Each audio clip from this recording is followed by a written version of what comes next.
So pleased to have this chance to welcome you to our second panel discussion and webinar for the Churchill Borough C1 District Planning and Visioning Project.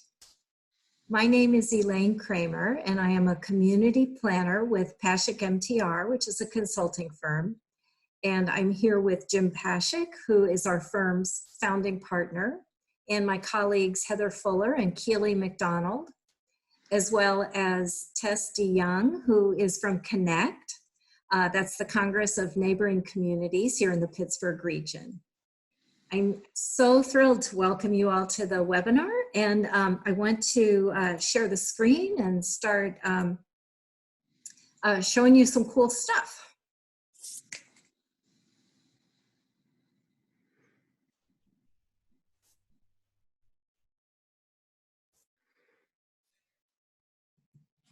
So you should be able to see me, see us, hear me, and take in some information here on this slide.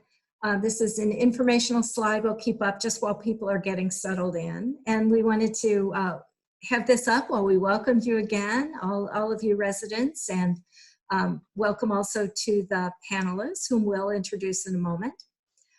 We appreciate your time tonight and your interest in this project. This is a workshop or panel discussion about connectivity. And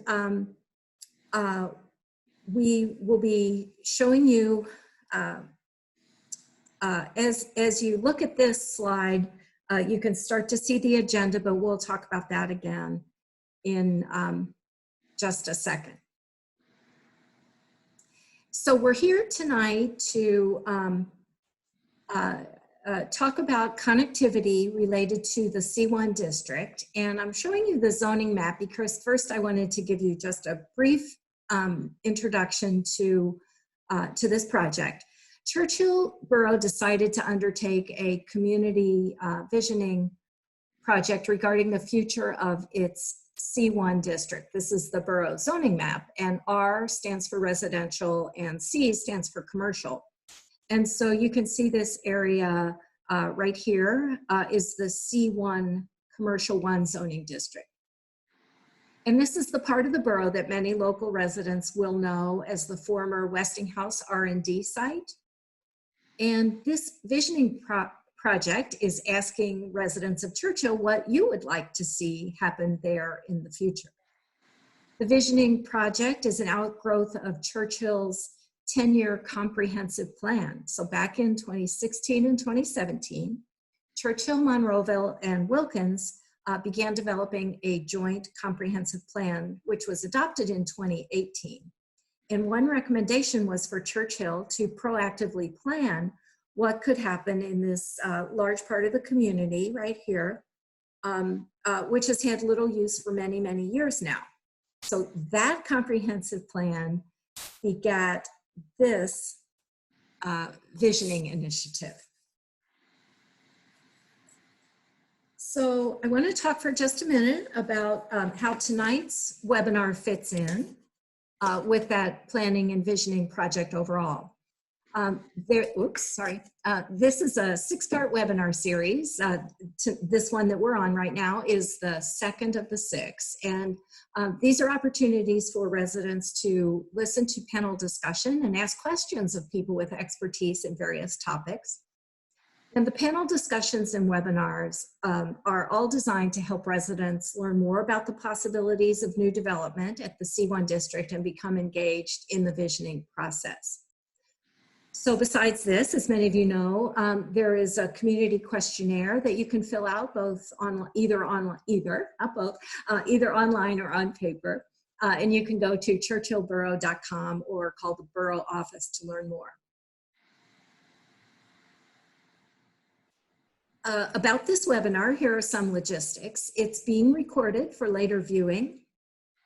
And all 6 webinar recordings will be posted on the borough website, churchillborough.com.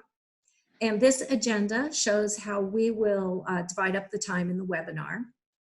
At any point, in this first part of the webinar, you can submit a question And to do that, you would hover your cursor at the top or bottom of the Zoom screen until you see this toolbar, the black bar you see in the screen here. And then you can click on the Q&A button and write and then submit your question. And we will get to as many of those as we can during that Q&A period. All the questions also will be saved for our project steering committee to review as well. We wanted to mention that we've taken precautions to prevent Zoom bombing, which is an inappropriate interruption of a Zoom meeting. In the unlikely event that this occurs, we will end the meeting immediately. And so if you see that eyeball thingy, that's because we've made the decision to terminate the webinar. So though we feel like we should take these precautions, we're actually expecting and looking forward to a really interesting webinar, just like we had in the last hour and a half. And so to get started, I wanted to show you two more maps to get everybody oriented to the area. Probably many of you attending are from Churchill, but this shows the borough in context. You can see Churchill, is this shape, and then it's surrounded by Penn Hills, Wilkinsburg, Forest Hills, and Wilkins, with Monroeville off farther to this side and Pittsburgh off farther to that side. And just to orient you, this is the Parkway going through here, and the high school's here, Edgewood Country Club, the Beulah Presbyterian Church that, is a historic church. And then this outlined in purple is the C1 district that we're focusing on for this visioning project.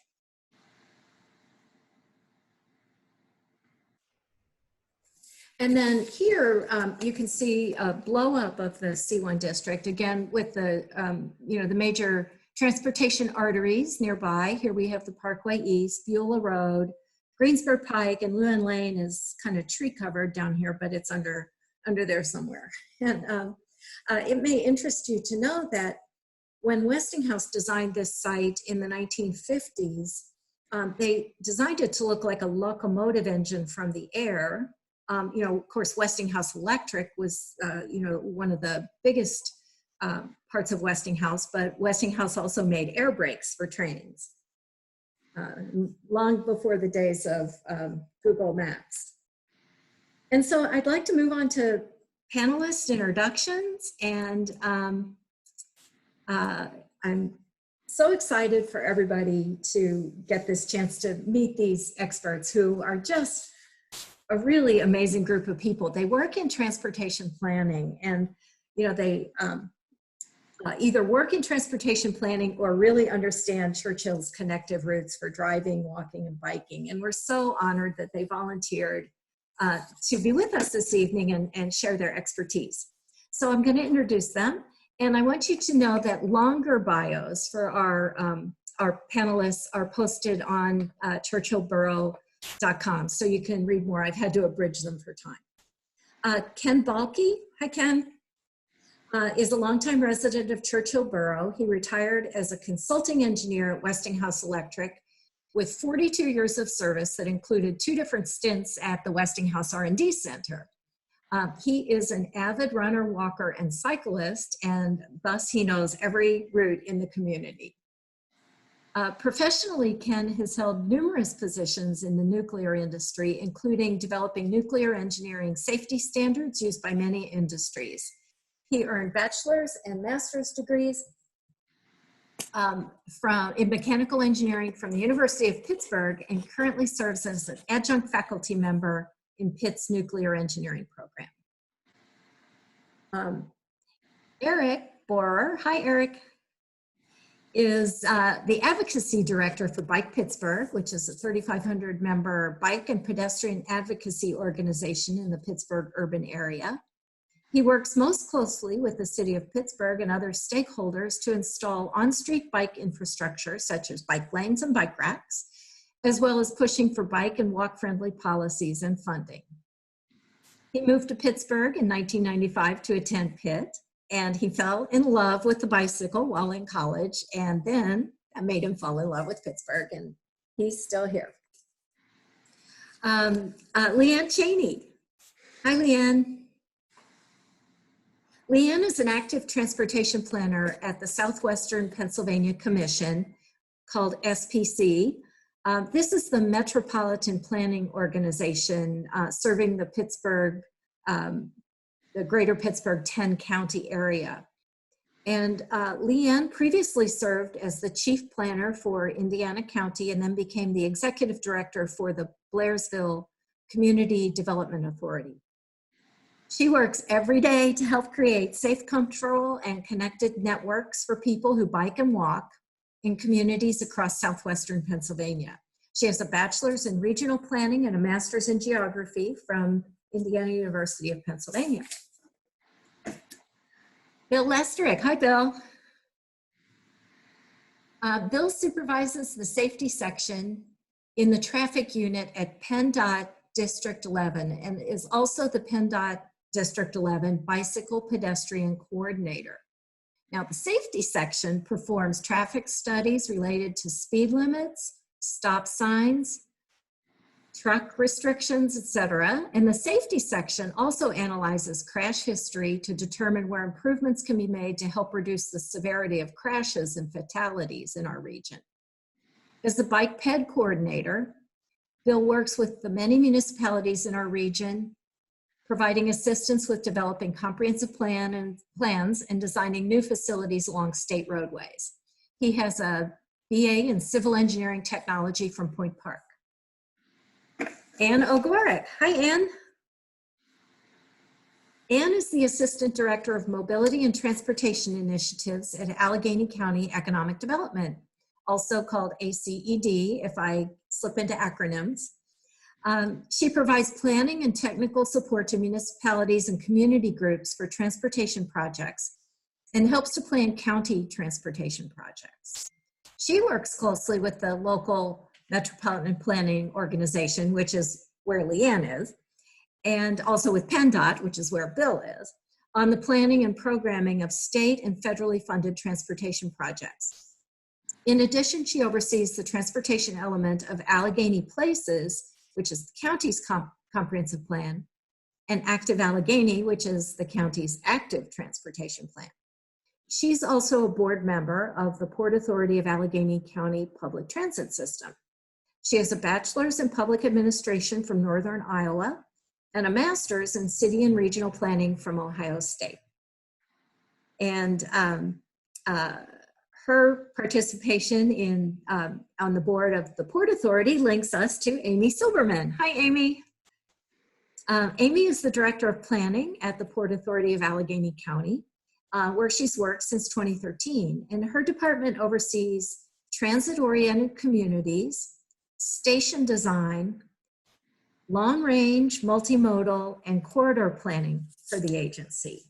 And her team also focuses on the key values so important in our communities and for the agency surrounding sustainability and equity. Amy has a master's in public policy and management from CMU, and she lives in Wilkinsburg with her husband and son, who might be getting tucked into bed soon. So I want to thank the panelists. It's a wonderful brain trust we have here, and I'm going to hand it over to Jim to ask some questions. Thanks, Elaine. So the next section is a series of questions that we're going to ask the panelists to talk about, and I'll direct the questions to some of the panelists. And then at 8:10, we're going to take questions from the attendees. So use that Q&A button if you want to. And if Ms. O'Neill is on as an attendee this time, you're most welcome to make a statement for the owner at 8:10. We'll unmute your mic, and we would love to have you do that if that's something you're interested in doing for this webinar. Then we'll go with the lightning round at 8:25 and closing marks at 8:40, so we'll keep us right on track. So connectivity, that seems to me like a buzzword for planners. And so my question, I'm going to start with Ann, is what is this connectivity stuff about? Can you give us a more lay version of what it is we're trying to do with connectivity? Well, I think it's just best to think about connectivity across all modes within the site and to the site. Something I'll mention in my remarks later on is connectivity is so critical because we want to make sure that the opportunities and benefits of economic development in our county are available to everyone. So we really want to think about how people are going to get to the site and move around the site and make sure it's done in the most convenient, direct way so that people can fully benefit from it. Great, thank you, Anne. I'm going to ask the same question of Bill. Talk to me a little bit about what connectivity means for you. I think Ian kind of said it best there in the beginning was, it's making sure that there's facilities for all users. You're trying to make sure that you're not excluding anybody from being able to get to different places and providing them an opportunity to, whether you're in a wheelchair, whether you're on a bicycle, whether you're a normal pedestrian or, even those in cars, you want to make sure that you're providing the best type of facility that accommodates all users to wherever you're trying to get them to or through.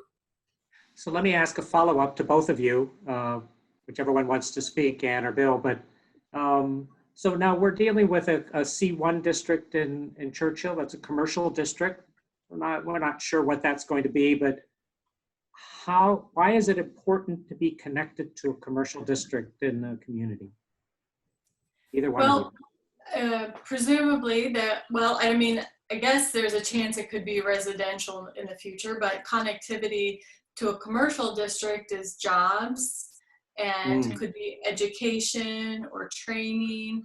So that's really like the lifeblood of, economic development. So from the county economic development standpoint, we really want people to be able to benefit from any new investment in the county. Great, thank you very much. Bill, do you want to add? I keep making you follow Ann. No, I mean, it's really important because depending on what goes into that site and depending on who is working there, you really want to be able to try and get and attract, people to that site. I mean, it's especially in some of the younger generation, they're really looking at, being nearby and what's easy ways to get there and, maybe not driving and, can I take a bus to one place and maybe hop on my bike and get to the rest? And so, having connectivity to a large commercial business or whatever may go in there is very important for attracting jobs and job seekers and just ensuring that you have a very diverse workforce. Thank you. I'm going to ask Amy, because we've been talking a lot about walking and riding to it, but in terms of the public connection of the Port Authority, how can connectivity be improved with the development of this site? Not specifically, but in general, I'm still thinking in terms of what connectivity is and why that is important. Yeah, I think one of the biggest things about looping transit in here is the sort of what Anne was talking about with economic development. This is partially also about economic mobility and ensuring that people have access to opportunities so that they can sort of have mobility, not just physically, so to speak, but sort of within their lives and making sure that they have opportunities to grow and evolve with the lives that they choose to live. So I think that's, also including things like affordability is very important and making sure that everything is accessible and seamless is all, really important concepts that we think about at a high level. Great, thank you, Amy. And I'm going to ask Eric, and I'm not asking specifically unless you do know about the site, but in general, in our part of Western Pennsylvania, what are some barriers that we typically have for connectivity? What challenges do we have to deal with as we think about connecting this site to Churchill? Yeah, good question. I think a big part of that is a lot of the Pittsburgh region is, we've been around a long time. A lot of this, a lot of the development and a lot of, private property issues, everything is built out. So we're often stuck in situations where we're retrofitting a lot of the, infrastructure in and trying to squeeze things in, squeeze a sidewalk in here, squeeze a bus stop in there. And so I think a good approach is really like what I like to think of as like a fix it first approach, is going into a site knowing that you, with the, the values that you have of trying to get people there from multiple starting point and then moving on from there.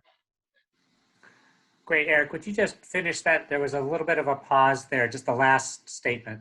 Okay, yeah.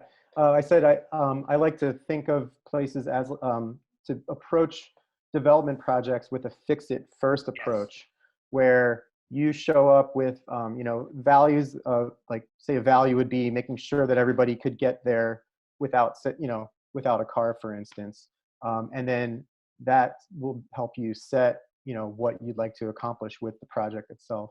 I think it's important to recognize that a large percentage of people in Allegheny County don't have access to a car. I'm not sure what the county figures are, but in the city, about a quarter of city households don't even have access to a car. So, we don't want to eliminate, potential workers and talent and whatnot from going to a site. Great, thank you. And I just wanted to ask Ken, as our resident on the panel, what's your sense of what connectivity means to you as part of this C1 site in Churchill? Obviously, being a resident that lives less than a quarter mile from the site, when I hear the word, it's for the residents that live here. I'll set the workers aside separate. And I'm going to borrow a comment that was made in panel 1 by an architect who lives here in Churchill as well. And he brought up the point that when the borough was established, most of the homes were built here about 60 years ago. It was a suburban community, no sidewalks. Very few streets have sidewalks in our borough. And I like Eric's comment about the retrofitting, because let's take biking first. Biking is, on many of our streets, is just plain right dangerous, because you're mixing cars and bicycles real close together. You really don't have any defined bike lanes at this point. And not saying it couldn't be adjusted, such a Greensburg Pike would be more, it's a wider road with 4 lanes. You may be able to do some things there.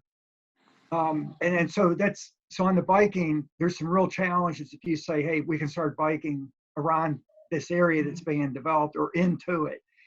If you put bike lanes in it, a lot of work would have to be done to make it possible for residents or outside visitors to buy, like somebody even wants to come into work. Some retrofitting would have to be done to get them to the site itself from that. And let's take walking from a connectivity standpoint. There's 4 roads that border the property. If I start from the south, let's see, the southeast side of it, Lewin Lane goes up along the southern end of the property. Spectacular area. It's very green. The southern part of the property is forested and land, a lot of wildlife. And then when you come over to the west side of the property, you use Greensburg Pike. Now there's a nice sidewalk on Greensburg Pike. Then on the other side, it's bordered by the parkway, but if I'm running or walking, I then have to go on Penn Avenue.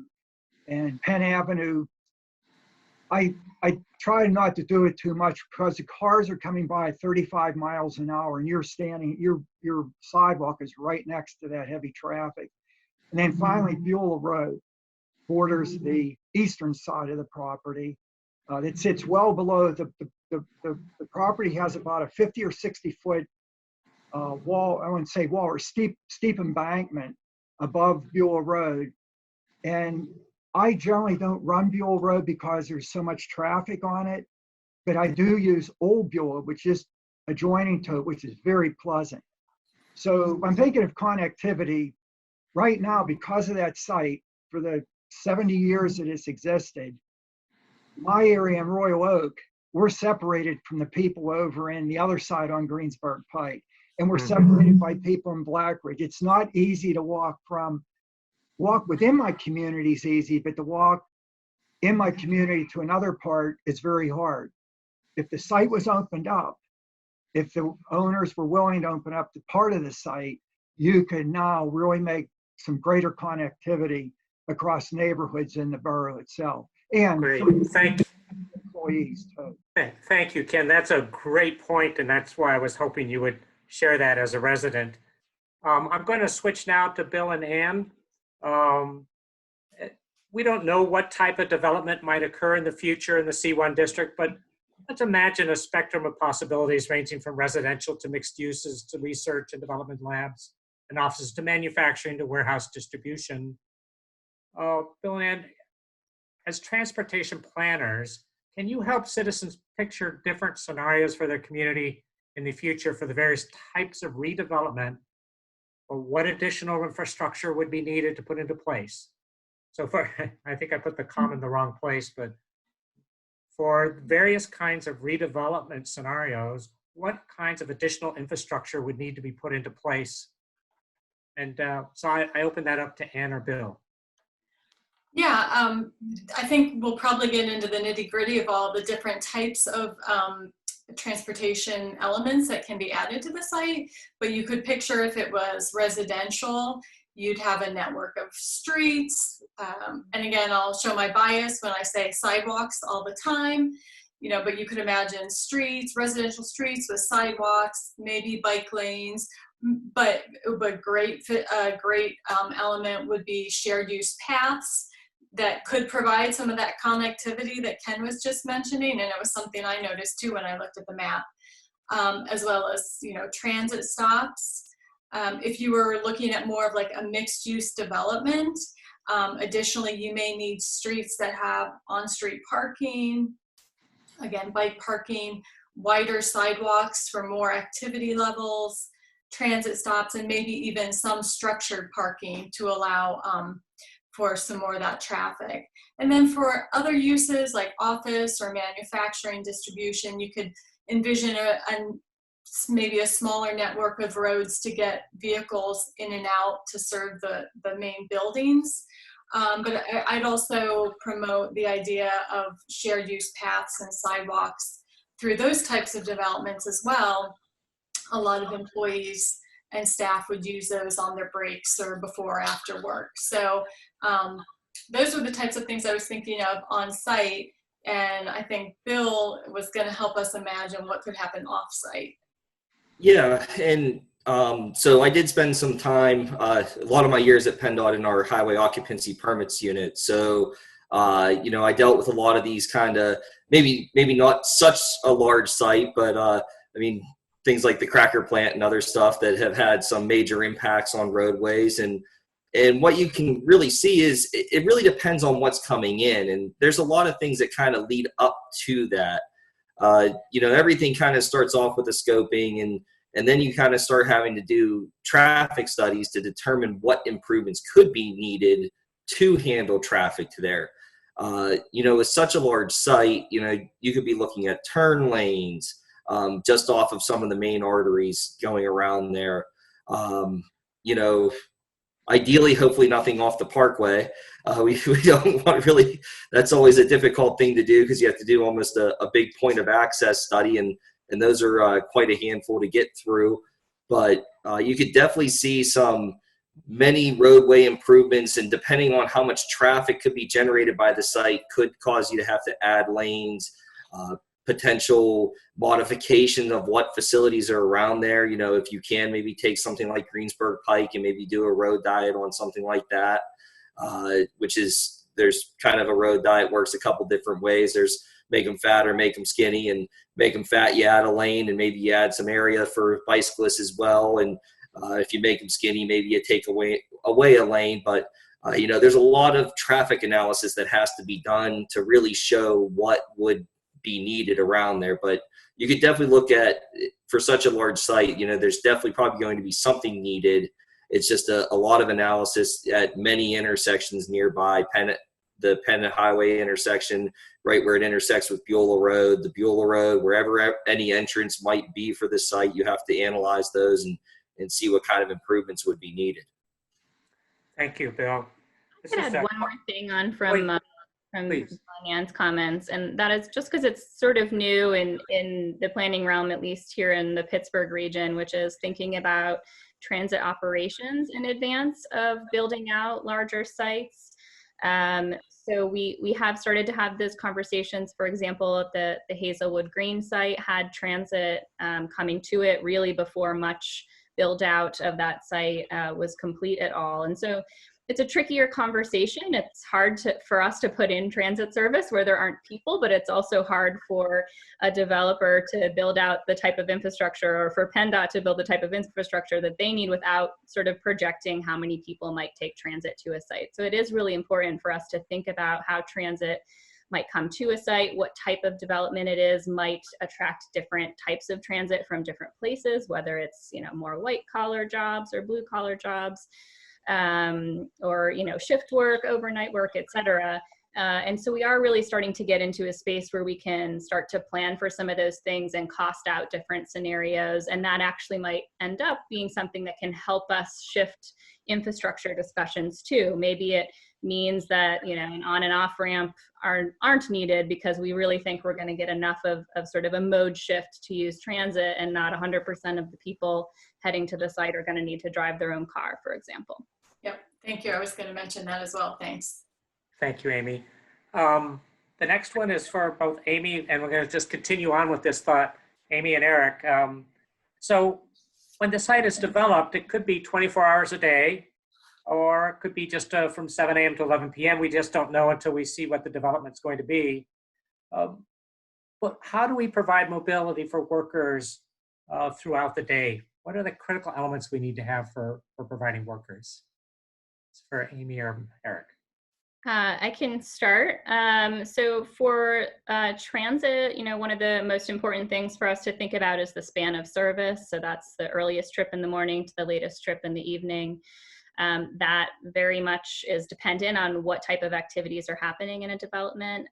For example, we've had large sort of warehouse type sites where we've actually been able to specifically change times of bus schedules to accommodate a shift entering or exiting a facility because it's the bulk of the ridership on that route, for example.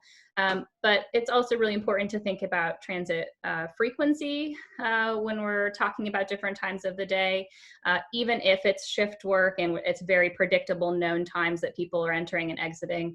You know, family members get sick, emergencies happen in the middle of the day, or the middle of the night. We always want to have sort of that backup option that someone knows they don't have to sit outside and wait for an hour for a bus to take them home or somewhere else if they need to get there. So I think frequency and span are both really important from the transit perspective. Thanks, Amy. Eric. Yeah, from the biking and walking perspective, I mean, the number one thing in my mind is the sense of safety.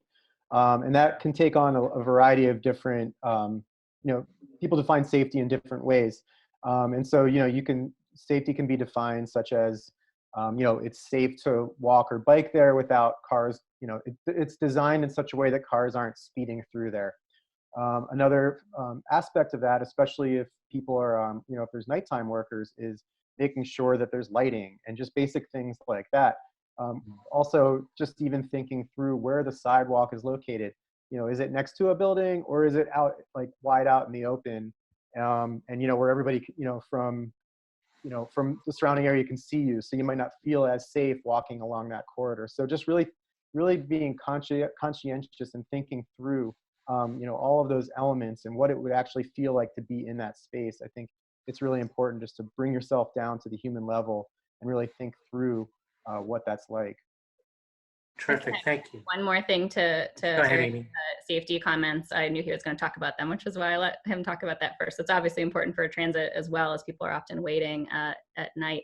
But another really interesting thing about some of these larger developments is thinking about the density, and the more people and the more activity you have, activating spaces at nighttime, whether it's people walking their dogs or people popping in and out of shops or bars or restaurants or other things like that, really also help with that sense of safety. So it's not just, again, about the physical infrastructure, but about the density and the activity. The more people feel like they are seen, the safer they can feel. Great, thank you. Before I ask Leanne a question, I just might mention to attendees that we are, hopefully some of this discussion will prompt a question. I see one that came up, but please feel free to use the Q&A button at the taskbar at the bottom, or at least at the bottom of mine, might be at the top of your computer, to ask any questions of the panelists. So, and we'll get to those in a little bit. So in terms of Leanne, I just wondered, this is the federal and state departments of transportation, SPC, and Allegheny County are all placing a priority on planning for multimodal or all modes of transportation. Why is that? And why are all these agencies encouraging walking, biking routes and transit connections to be part of a plan, or maybe like a development in the C1 district? Well, to start with, I would say that creating a more complete, connected, and well-balanced transportation system improves mobility for all users, whether they drive, walk, ride a bike, or take the bus. So that's one of the reasons for placing a priority on multimodal transportation. And you could get into more detail on that. How does it help? How does it benefit all users? Walking and biking networks play a role in reducing traffic congestion by enabling people to replace short driving trips with biking and walking or transit. It also helps reduce bicycle and pedestrian injuries and deaths. And walking and biking networks also play a role in greenhouse gas reductions and are relatively inexpensive compared to highway investment. Great, thank you. Amy, can you define, because people, oh, we lost Amy. Oh. Must be time to go put the youngster to bed. So Anne, maybe you could talk a little bit about what transit-oriented development is and how that affects these kinds of developments and connectivity. Yeah, and I'll refer the audience to Port Authority's Transit-Oriented Development Guidelines, which would be on their website because they do a great job of describing it. But it's basically a system of design and elements that you include in developments that really foster multimodalism and access to transit. So situating or orienting your buildings closer to the street, so that people have things that they can walk or bike to as they're on their way to transit. Adding multi-unit apartments or condos or a mix of density of housing so that more people can walk to transit, walk or bike again, and be able to make use of that versus needing to have a car for all the trips. So it's a mix of density, street elements like bike lanes, on-street parkings, wide sidewalks, and great facilities for transit. Great, thank you. Elaine. Speaking of travel modes, this might be a good time to draw our audience in for a second with a poll. So we'd like to ask people who are attending the webinar, what modes interest you the most? The question is, what transportation facilities would you most like to see prioritized in the build out of this location to encourage people to travel to and from it in ways that best support the community? We'll keep it up it's been open for 30 seconds. We'll keep it up for another few.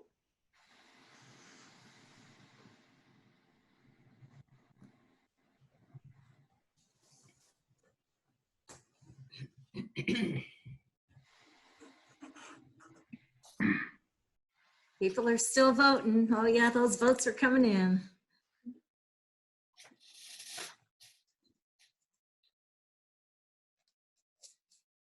Okay, that was a minute. So let's see what we have. Okay, that's interesting. It looks like of the modes that people would prioritize, it looks like, oh, can you see that? You can't see it yet. Can you see it now? Okay, so sidewalks and trails seem to have the preponderance of responses. People think that's the priority. And transit and transit service connections are also a high priority, it seems. And I wondered if, let's see, Amy and might want to get back to talking about transit service and connections. And Jim, what was your question going to be for her about multimodal development or transit-oriented development? Well, I think Ann did a pretty nice job That's of true. it. Ann already did that. Hopefully Amy didn't hear my answer because I'm sure she would have done a better job. But Amy, I know you didn't hear what Ann said, but she talked about I was wondering about what transit-oriented development was, and she was talking about the guidelines that have been developed by your agency. Yes. I was going to add to that. Sure. So I apologize. I needed to step away. My toddler is being difficult and my husband is working tonight. Yes, so Port Authority has transit-oriented development guidelines. When we talk about TOD, we are talking about development that is dense, mixed use, walkable, and close to high quality transit. That's sort of our definition for that. So high quality transit, meaning transit that's frequent and reliable and some level of speedy. That doesn't necessarily need to mean rapid, but not slow. And with safe and accessible amenities such as shelters and stops. So, I think an important thing to say as well is that not every development is going to be dense and mixed use. That's just not possible for all the development types that occur in the world. So there is also sort of this concept of transit adjacent development too. So that might be a development that isn't necessarily mixed use or isn't really dense, but that is capitalizing on nearby transit or helping to encourage a sort of adjacent, uses to get people to come to and from a site via transit. So obviously we would all love all of our communities to be these nice, dense, mixed use, walkable, beautiful places. But it is, important to note that those come in different forms depending on the use and the context. Great. Ann, I'd like to turn back to you. What does the county say about connectivity to development sites, especially commercial sites? Thanks. I always like to connect our municipal initiatives to county plans and initiatives. And so, as many of you know, in most parts of the county does not have land use control. So we don't have zoning or subdivision and land development regulatory powers. So we can't really dictate how municipalities develop. However, through our comprehensive plan, we provide an overall vision of land use development. And then we provide some resources and best practices and even funding to encourage municipalities to develop in that way. So what's great about this project is that it's really consistent with the themes of Allegheny Places, the comp plan.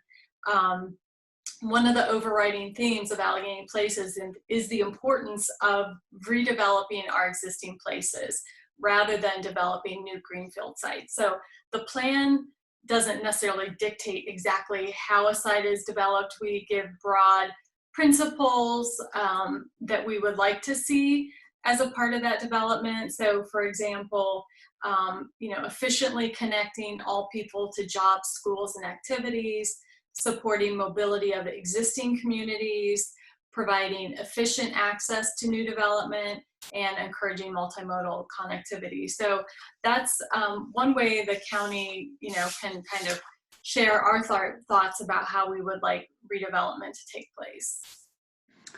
Thank you. So this question is I'm going to start with Leanne. How do we promote non-driving modes of access especially to maybe a new large development, like might happen at the C1 district? Well, Jim, I guess if you're asking how do we promote it to the developers or how do we promote use of it if it's included in the development? Your choice. All right, I'm going to take the second one. And that would be, I think, first of all, by designing it in a manner that was safe, connected, and comfortable, would in and of itself, that would promote use of it. And also raising awareness of the facilities being there, wayfinding signage, things like that.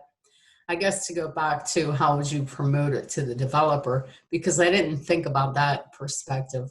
I think a lot of the developers already are aware of the benefits of biking and walking and providing facilities for that, but you could also reiterate that and share the benefits that we know are out there, like other panelists said this evening. The benefits, like I think Bill talked about it, retaining employees, attracting residents, things like that. Awesome, thank you. Eric, the same question. How can we promote non-driving modes of access to new large developments? Yes, yeah, I read it the first way. How do we promote it to the developers? I think partly because of my experience of working with a lot of developers, mostly in the Pittsburgh area, is really like the ones that I think have come up with better developments that are more inclusive to people are the ones where you know, the developers were very open to talking with residents. And you know, a lot of times, because there are developments that show up that, you know, maybe aren't as you know, multimodal or aren't as welcoming to all types of modes. And so setting that expectation early with developers that you want to have that conversation with them, I think is really important. I've seen that play out both ways, where, you know, developers come in with an idea and then they're like, it's our land, we're going to do what we want to it.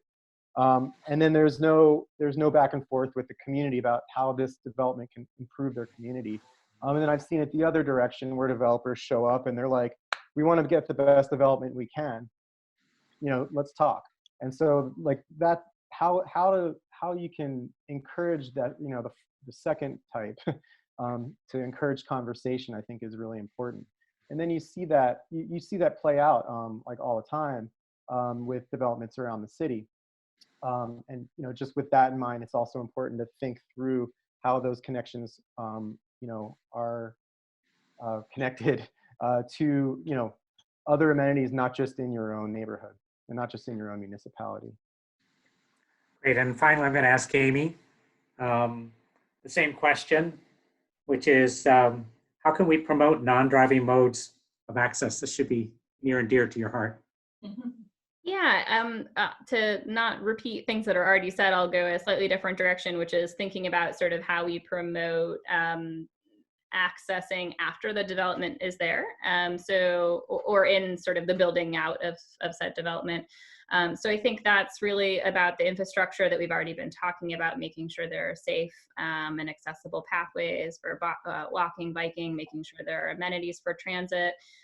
That might mean something specific like a layover facility for buses, or rerouting buses in certain ways, and making physical changes to allow that to happen easily and safely so that people, you know, get on and off in logical places. And I think there's something to be said for sort of the ongoing encouragement from the developer too. So developers that provide their employees, if it's an employer, providing those employees with you know, some sort of cost offset or purchasing of, you know, if they don't drive their car to work, maybe they get a certain amount of money to put towards biking, or maybe they're purchasing transit passes to, or offsetting the cost of those transit passes for their employees. So, or offering paid parking. I mean, free parking is, you know, kind of the easiest way to make sure that everyone drives to your site. So, you know, thinking about other things like that a developer can do long-term to really continue to encourage people to not drive to the site if they do have another alternative. Great, thank you very much, Amy. So this question is for Leanne and Eric. Can you give us an example of another place where a large site was developed in a community or is under development? Obviously, we're thinking in terms of the 133-acre site here under the C1 district. Is that example where there are ways that redevelopment incorporated walking, biking, transit connections, both within the site and extending outward to the community? So are there examples that people can learn from? I guess I'll go first. I see I'm unmuted. The first thing that comes to mind for me is actually, I think a combination of both, and interestingly enough, they're right next to each other. I think an example of a really well thought out new development is, which was mentioned earlier, was Hazelwood Green. They approached that site with, we want to figure out how to get people to the site, in all different types of modes, and we can't, we just physically can't fit all the cars in here. And so let's try to figure out how to do this. And like Amy said earlier, incorporated transit into it early. If you've been down there, it's pretty remarkable. It's only part of it's built out, but there's a bike path throughout the whole thing, and on every street. There's sidewalks all connected through everywhere. And then right down the street, you kind of have an older development, the Pittsburgh Technology Center, which is kind of the opposite, where it's very car oriented. It's hard to get there, with transit. If you want to bike there or walk there, it's kind of a pain in the neck. Like the transit stop there's only one, and the site is so large, and it just takes a while to get around. And it's just not really like a human level. When that was thought through. I mean, that was in the early 2000s. A lot's changed since then. But I just like to use those two examples because they're right next to each other, and kind of like you can see the pros and cons of each style of development right there. Thank you. Leanne. Yes, this isn't, it's local and it's more in a rural area, but in Indiana County, in White Township, Indiana, PA, the county developed the Windy Ridge Business and Technology Park along Route 286. That's a very large site, and they're offering parcels from 5 to 20 acres in size. And Urban Outfitters recently built a distribution center there. But what they did was incorporated development of walking trails throughout the whole parcel, the entire site. There is transit access, but again, it's not as frequent as we would have in a more urban area. And then supporting things that were done, and Bill, you might be able to speak more to this. Well, you're District 11 though, but Route 422 interchange was improved to support this corridor, which is important to this business site. And then more recently, following the 422 interchange improvements, is an improvement to the Route 286 corridor, which will include new sidewalks, crosswalks, ADA compliant bike lanes, and the local officials and community leaders there believe that corridor is key to the success of building that site up. Great, thank you, Leanne. We're getting close to 8:10. So what we'd like to do is suspend the questions for a few minutes. Those of you that are attending, please feel free to continue to send some questions in. We have some great questions from attendees, and we'd like to address them with the panelists. But before we do that, is Ms. O'Neill available? Can we unmute her? Ms. O'Neill, would you like to make a statement, please? Yes, just briefly, thank you. My name is Rachel O'Neill. I'm an attorney at Reed Smith LLP in Pittsburgh, and we represent the property owner Churchill Crossings. Earlier at the first visioning workshop, I read a statement on behalf of the property owner, and I just want to reiterate our objection to this process because we haven't been meaningfully engaged and weren't consulted prior to this process. But I understand that you're on a tight schedule, and I'll just reiterate that objection. Thank you. Thank you very much. And we would like to suggest that we would take the written document that you're providing us from the first website, and we'll include that as for the webinar as well. Thank you. So what I'd like to do is ask the panelists some of these questions that people are coming, and is that Keely that's going to do that, or? Yes, that's a nod, so that must be a yes. If you would unmute, Keely, please. Thank you. Can you hear me? We can, yes. Okay. So the first question is directed at both kind of Anne and Amy. And the question is, given the county's obligation to affirmatively further fair housing and the role transportation plays in this, what review of any development plan would the county do to ensure they are meeting their federally funded obligations?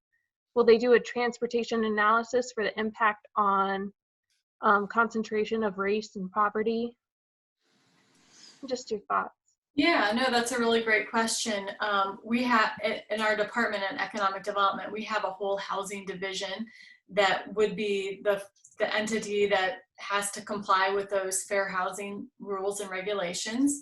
I'm not totally familiar with that aspect of things, but I do know that as a recipient of the federal housing dollars, we every year or two, we put together what's called the Impediments to Fair Housing report, where they do a comprehensive assessment of the availability and the location of affordable housing, and they map it and compare it to where transportation routes are and where job opportunities are. So I know that this site would be included in that. I'll call it semi-annual. I'm not sure how frequently it is, but in that assessment. And if it was off cycle and there was the opportunity maybe as a part of this project to do maybe just a one-off assessment, I think we could definitely inquire about that. Great, thank you. Amy. Yeah, so it's not directly related to Port Authority, but I think there are probably two pieces that are of interest here. One is that Port Authority very much advocates for affordable housing being brought close to transit as opposed to the other way around. So we are very much interested in looking and helping and advocating for our partners to locate affordable housing near frequent transit that already exists. It's much easier to deal with that way than trying to, get a bus route out to somewhere that, could someday be cut because of low volumes. We don't want that. We want people who need affordable housing also need frequent transit and need to be able to rely on it forever. The other piece to that is Port Authority does have sort of its own federal guidelines around providing service to low-income people, is protected under Title VI. Which is part of the Civil Rights Act of 1964. So it's actually also about minority race persons as well. And that has to deal with how we make major changes to our transit service. So anytime we do make a major change, such as adding a new bus route, we do have to look at how those changes affect different demographics. And we do have to show that we aren't disproportionately burdening minority race populations or low-income populations in those analyses. Great, thank you very much. Keely, do we have another question? Yes, so the next question I think is directed more towards Bill, and you kind of touched on this earlier, but they're asking how difficult would it be to help restructure that area, as in our site, to aid traffic flow? Boy, I wish that was an easy one to answer. Yeah. I mean, anytime you're looking at traffic and traffic flow and things like that, there is a lot of analysis that goes into it. I mean, you have to look at signals, the existing signals, proposed traffic, future conditions. So, I mean, that's one that you really can't answer. I'll be honest with you. I wish I had a better answer than that, but, it's something that can be kind of looked at in conjunction with the township to see what's going on out there if there's something specific. But overall, you know, it's whenever you're talking about modifying a whole corridor, it takes a lot of work and a lot of analysis to do so. Great, thank you very much. Do we have any other questions, Keely? Yes, so we have one more, and this is about public transit. How would a community like ours get more public transit service? And how can we increase public transit without increasing air pollution? Great question. So just making a note so that I answer both. So increasing transit and then air pollution. So the first piece about increasing transit is obviously a tough question right now, I think, in our current situations. I'm sure as we move forward, funding structures are going to change, probably for the short to medium term at least, probably for all public entities, but certainly Port Authority. So, you know, traditionally and historically, you know, transit service, Port Authority evaluates all requests that come in to change transit service every year. They're categorized into small changes and major changes. The major ones have to go through a transparent data-driven process. We publish a report every year with all the ideas that anyone and their mother have given us. And they are evaluated on efficiency, equity, and effectiveness. And there's a whole report that talks about the different metrics that go into that. Smaller changes or tweaks, you know, when we think about this site in particular, the transit is north of 376. This site is just on the other side of that. That's a very, you know, sort of small tweak, so to say, if we were to move a bus route, you know, from one block to another block. Those types of changes don't go through a formal process, and we are always looking for things like permanent infrastructure that supports both our operators, so things like restroom facilities if it's a break area, and our riders, so things like park and rides, things like bus stops that have amenities and infrastructure to support waiting passengers. So those smaller tweaks, I think, are very much something that we are open to, and I know are already sort of informally in discussions with around this site. You know, what could we do if there was sort of a traffic generator in this location again? With nothing there now, there isn't really a need for us to be on Beulah south of the highway, but certainly if there was a large traffic generator that, and when I say traffic, I mean trips, trip generator, you know, something that people were going to and from, we would, I'm sure, want to be closer to the site. We like to sort of be in as dense places as we can so we can serve as many people as possible. And then the air pollution piece, I think, is multifaceted. Certainly public transit is, you know, better for the environment than single occupancy vehicles are, but it is not perfect. You know, it's not as good as biking and walking is by any means, but technology is changing really rapidly. Our buses are about 92% cleaner than they were even just a couple of decades ago. With clean diesel technology. And then we are now operating our first battery electric buses. There are 2 of them. They're on the 88 Penn Avenue route, which is in the city of Pittsburgh, I think entirely that route. And we have, I believe, 8 additional battery electric buses that we have secured funding for, and we are continuing to put in lots of grants for more. So they're sort of zero local emission buses, and then you start to think about, you know, how is that electricity generated, and thinking about offsetting that at the source.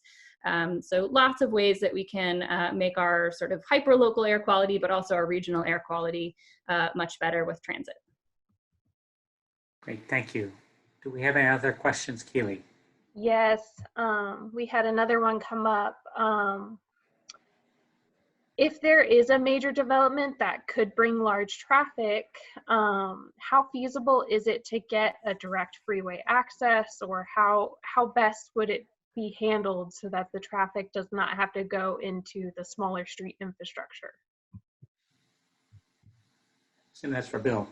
Yeah, I think that one's for me again. So, you know, kind of what I was saying before, it's a difficult thing to answer because anytime you start talking about the interstate, you start talking about things like limited access right away. Those aren't as simple to just tie like a driveway into on many of our other state routes that just have regular right of way. Anytime that you touch an interstate or you're looking to do any kind of access from the interstate, there's something called a point of access study that has to be done. It's similar to a traffic impact study, but the best way to describe it is a traffic impact study on steroids. So you have to show that a lot of benefit to adding the ramps and things like that, without knowing what's going in there, and being that the site hasn't had an official kind of going forward, it's really difficult to speak on those kind of things, being that you don't really know what's going there yet to say, does it need this and does it need that. And, but, anytime that there's any kind of redevelopment of locations, you always have to kind of account for what's coming in. And if that's something that is desired or they want to look at, then, those are the types of things that they have to do to show if it can be done and if it works and if it can meet the requirements of that type of study. Bill, I have a follow-up question to that. You've mentioned different kinds of studies and, traffic, there's the safety and the different traffic. Well, I think you mentioned 3 different kinds. And I just wonder who pays for those. I remember earlier on, I heard a citizen in Churchill ask, if new infrastructure is put in, first of all, who pays for the traffic studies, and then who pays for the infrastructure to be added, and then who pays for ongoing maintenance of the new facilities? And I don't know if a lot of people know that. So I guess it depends, because there's different ways that things go in. If something comes in straight up as a highway occupancy permit, now whenever there's something called a highway occupancy permit, it's something that's initiated by a developer. There's a whole process that goes into that, and we just don't have the time to go through everything. But the short version of an HOP is pretty much everything follows the developer from design to build. It's through the design process, the studies, anything related to the HOP is pretty much on the developer to do for the construction. Now, depending on what goes in, then responsibilities start falling out elsewhere. If it's roadway improvements, if it's an added lane, then we'll eventually take over maintenance of that lane. If it's sidewalk falls to the municipality. PennDOT can't own and maintain sidewalks, so sidewalk falls to the municipality, and depending on their ordinances, it can fall down to the property owners where that sidewalk may border. Bike lanes are owned by the municipality if it's non-separated. So if you don't have anything in between, just paint. PennDOT maintains the roadway portion of it, but all the paint, the markings, any signage associated with that's all owned by the municipality. There's a lot of things that go into it. Now, there's other forms that they can do. There's other forms of funding depending on what they're doing. There's multimodal grants that has federal funding in it where, that can kind of offset some things, or depending if we have a project, sometimes there will be partnering done to try and incorporate some of those things, like has gone on some of the other projects out in our regions. So, there's a lot of things that go into it. It just kind of depends on how that project is developed and what type of funding they have to go along with it. Great, thank you, Bill. We're right about where we need to be to start with what's called our lightning round. It's kind of a fun part of the session. So what I'd like to do is ask each of the panelists to share with us a word or several words or a phrase that captures what you think is most important about this topic of connectivity. So we're going to have someone record that on a whiteboard. So as you may have to slow down a little bit if we need to get that included. But what I'd like to do is have you help us identify key words that summarize or best illustrate the ideas we've discussed as it relates to connectivity. And I'm going to go down through the list here that I have and start with Amy. Amy, what what one or two or a few words or a phrase should we take away from this discussion about connectivity? I'll just say one, so I save some for others. I'm going to say accessible. And what do you mean by accessible? Because that could mean all kinds of things. I specifically chose that because it has a few different great I think one is sort of this broader concept of access, so not necessarily the physical access, but are you able to get somewhere, right? That could mean there's a bus route, that could mean there's a curb cut if you're in a wheelchair. So certainly accessible also means for people of all abilities. So from a sort of ADA perspective, we want everything to be accessible. It's often very much a challenge for us in Pittsburgh. So I'll leave it at those two definitions. Awesome. Thank you, Amy. Anne. I'm going alphabetical with first names. So Anne. Okay. I'll just give one, too, and then if we can come back, I have more. We've gone through lots. We're going around it several times. Okay, good. Okay. I would say direct. So, and I'm thinking of all multimodal users here that, especially like someone who's walking or biking, that we provide the connections in a way that they get there efficiently and not like spending, crazy amounts of time going out of their way to get. So direct. I'll just say it, direct. Yeah, very nice. Thank you, Anne. Bill. You unmute, Bill? Yeah, I was muted. Sorry.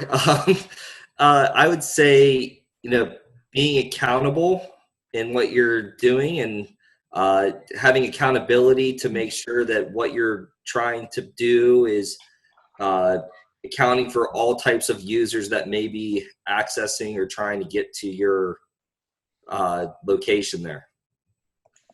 Thank you. Eric.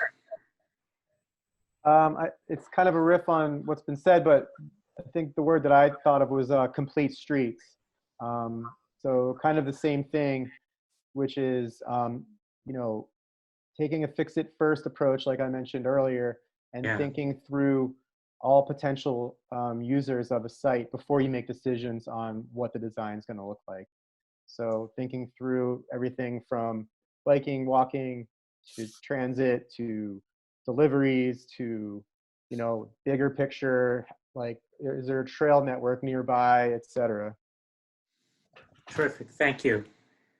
Ken, what's one or two or three words that are important? I thought Eric was going to take it, but I'm going to use Eric's word, and that's interface. And right Tell us now, what you mean by that. I'm sitting here as a very concerned citizen from what I've learned here tonight.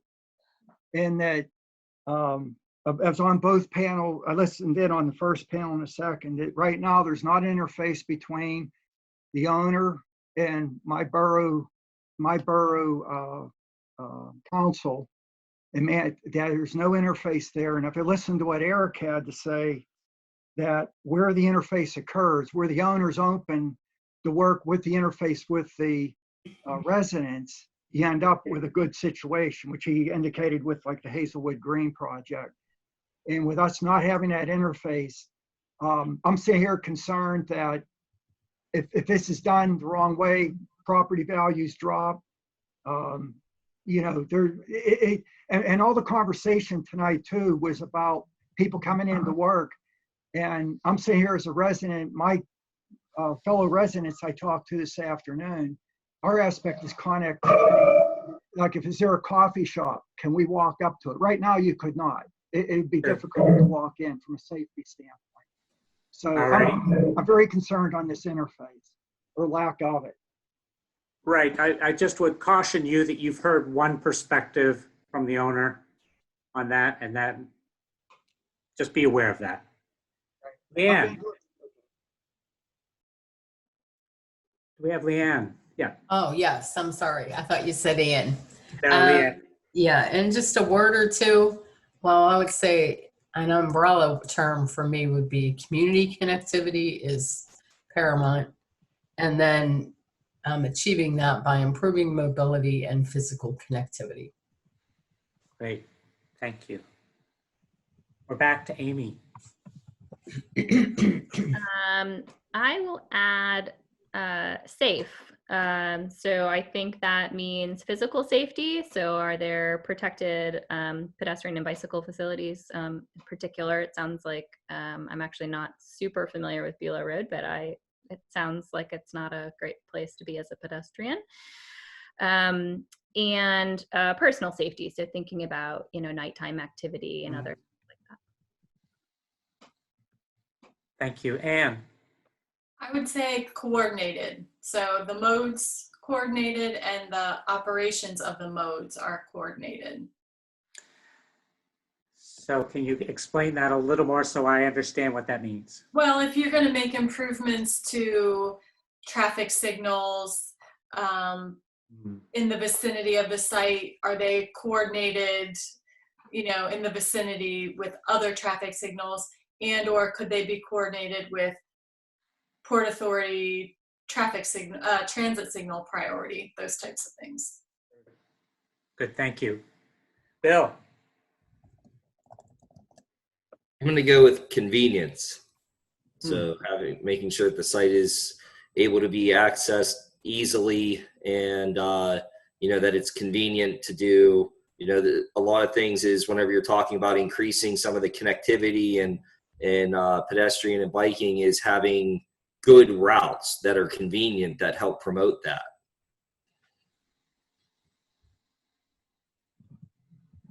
Thank you. Eric?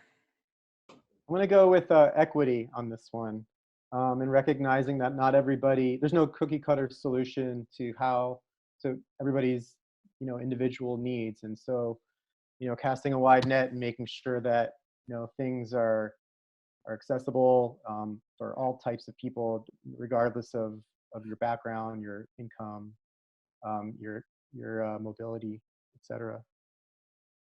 Thank you, Eric. Ken, another phrase or thing that you would like to share about connectivity? Yes, open access. Right now, there's only one way in and out of the site. That's through the Beulah connection. And I don't know if the folks on the panel are aware that there's a huge connection already from Greensburg Pike that you could use as a bus location as well. So you could stay away from that heavy Beulah and the Parkway, Beulah and Penn Avenue connection. And even on the southern routes, there's already an access off of Lewin Lane to the beautiful property that's on the southern side.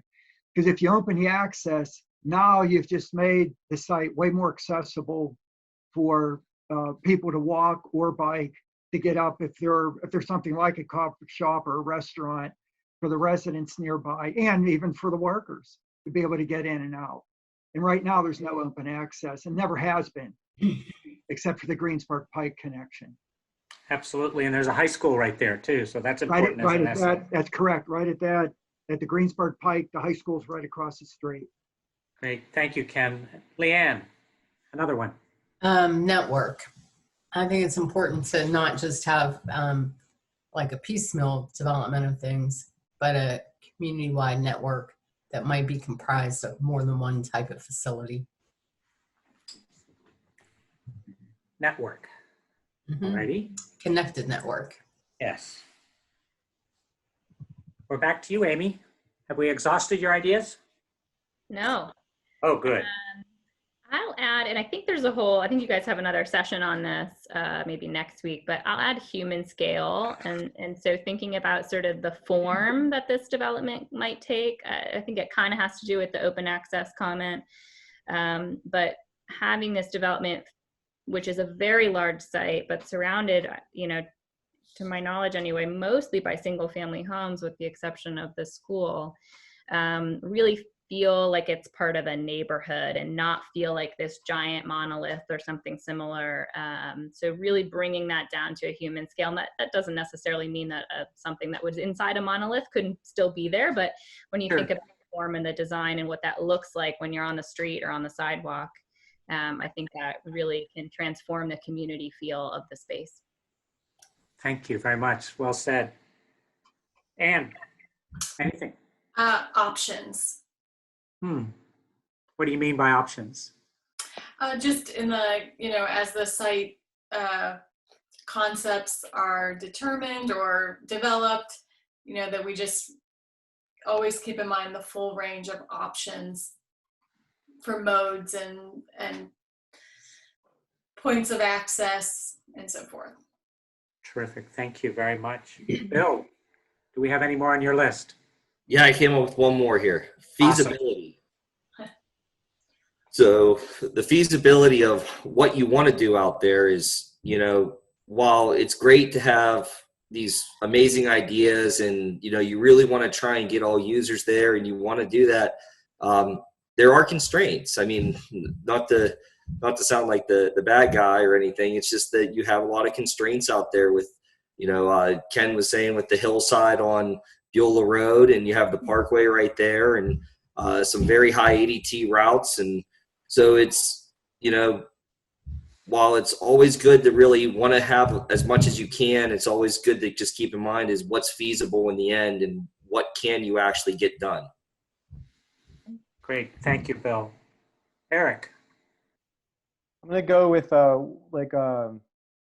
one shot, meaning often a lot of times it's really expensive and hard to retrofit things like once something's in place. And so trying to figure out how to get it right early is really important. Because No, you're only going to have one shot at it. Yeah. Yeah.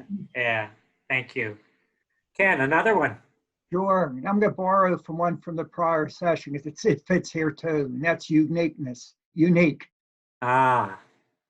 The reason I say this to help the other panelists, Mike Moya in the other section said you could do like what's been done in some locations in Pittsburgh where the bulldozers come in, everything gets mowed down, put up a bunch of houses, apartments, and it looks just like any other neighborhood, not just in Pittsburgh, but any other city in the United States. There's nothing unique about it at all. With this site here, and building off Eric's comment, if it's done right, this could be a very unique destination, not just for the eastern suburbs, but Pittsburgh and beyond. In other words, you know, this mix of having the right commercial aspect while protecting the natural beauty that exists, particularly on the southern end of the property. Great. Thank you, Ken. Well said. And Leanne. I'm going to go with all ages and abilities. We've talked a lot about access for various abilities, but not so much on age, like the youth, and then the fact that we have an aging population. We need to think about connectivity for all ages. Awesome. Thank you. I'm just going to open it up to anyone else. I realize we'll have to unmute your mic, but anything else that we should add to the list?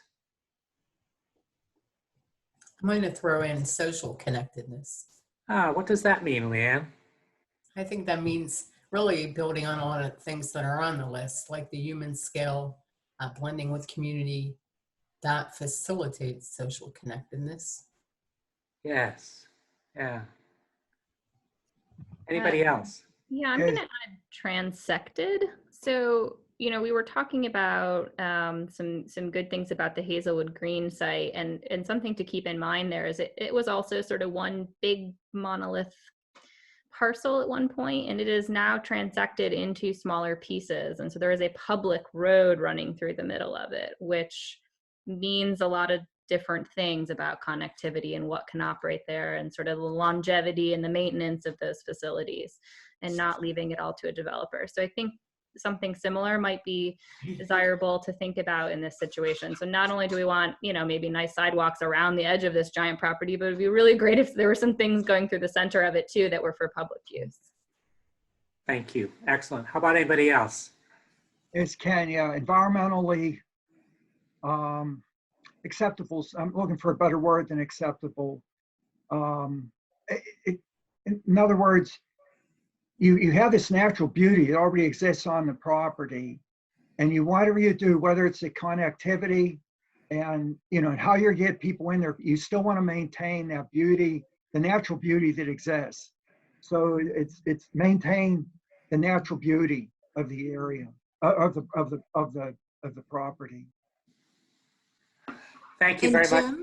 Yeah, so We're There are a almost done, few. so I wanted you to go ahead and you said there were some others. Yeah, there are some of our participants listed a few more ideas in the Q&A. So I thought I'd read those so Oh. Keely can capture them. Oh, wonderful. One person said consensus. Hmm. So that could mean a lot of things, but move toward consensus toward for how things can be connected, perhaps. So Keely, would that be something?